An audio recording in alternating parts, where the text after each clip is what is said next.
How to price a unique mountain property in Park County. If you're thinking about selling a mountain property in Park County, one of the biggest questions is how do you actually price it?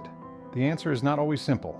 Mountain properties here are rarely cookie cutter. You may have a cabin in the trees, a home on 35 acres, an off-grid retreat, a property with continental divide views, or vacant land with no utilities yet but a great building site. So pricing is not just about square footage, it is about the whole property. Acreage matters, but buyers are not only looking at the number of acres, they're looking at how usable the land is.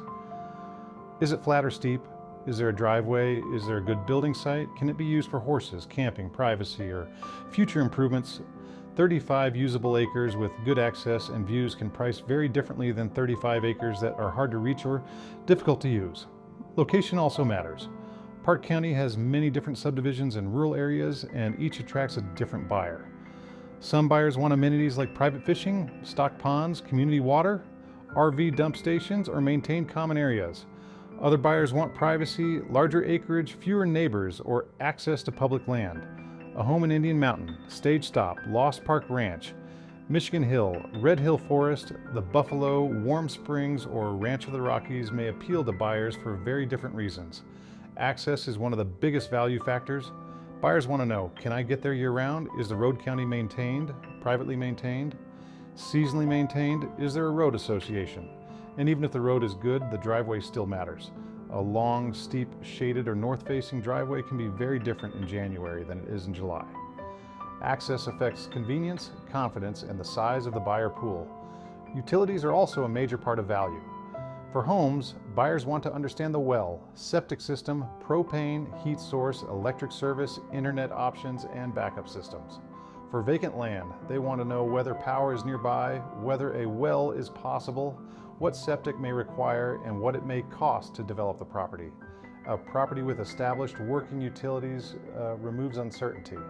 Off-grid properties can still be attractive, but the systems need to make sense, be well documented, and match how the property is being used. View setting and privacy are huge in Park County. Buyers may want wide open South Park views, snow-capped peaks, Terrial Range views, wooded privacy, aspen groves, rock outcroppings, or a quiet meadow setting.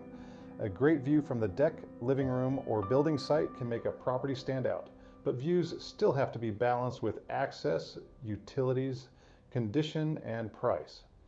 Condition still matters. Buyers look at the roof, siding, windows, decks, foundation, heating, plumbing, electrical, appliances, driveway, drainage, and maintenance.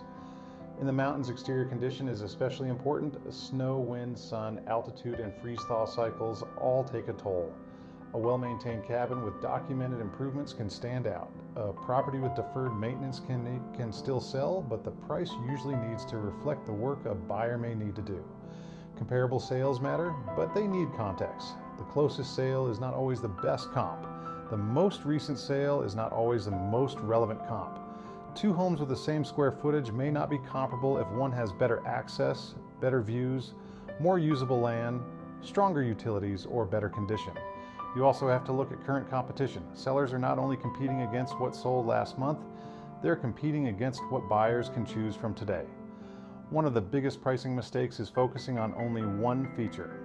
Acreage matters, but access matters too. Views matter, but condition matters too. Improvements matter, but buyers still compare the property to the rest of the market. The strongest pricing strategy looks at the entire property, not just the feature the seller loves most. You also need to understand the likely buyer. A full-time resident may care most about year-round access, utilities, internet, storage, and proximity to services. A second home buyer may care more about views, deck space, recreation, and ease of maintenance. A land buyer may focus on buildability, camping rules, driveway access, and development costs. So, how do you price a unique mountain property in Park County? You look at the whole picture. Acreage, location, access, utilities, views, condition, comparable sales, and current competition. No single factor tells the whole story. The right price should reflect the property's strengths, account for its challenges, and position it against the real choices buyers have in the market. If you have questions about buying land or mountain property in Park County, reach out anytime. Every property is different and the details matter. Access, utilities, HOA rules, Financing and future use can all affect whether a property is the right fit. I'm Kevin Copeland with Jefferson Real Estate. We've been helping buyers and sellers in Park County for decades, and we'd be happy to help you understand your options. Thanks for watching, and don't forget to subscribe for more Park County real estate tips.